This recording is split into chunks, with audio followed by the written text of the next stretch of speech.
আসসালামু আলাইকুম। আজ আমি অত্যন্ত জরুরি এবং সময় উপযোগী একটা বিষয় নিয়ে কথা বলতে চাই। অল্প বয়সে ডায়াবেটিক্স বা উচ্চ রক্তচাপ কেন তরুণরাও ঝুঁকিতে?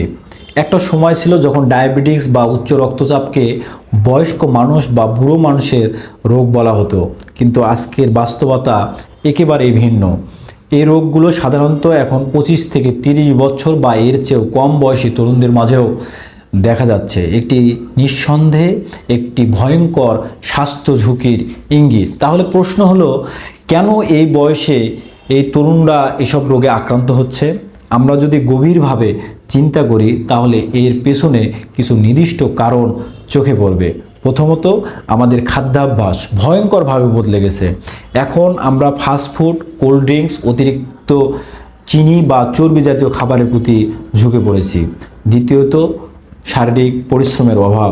দিনের পর দিন আমরা মোবাইল বা কম্পিউটারের সামনে বসে সময় কাটাই, আমাদের হাঁটার সময় নেই, আমরা ব্যায়ামেরও অভ্যাস আমাদের নেই।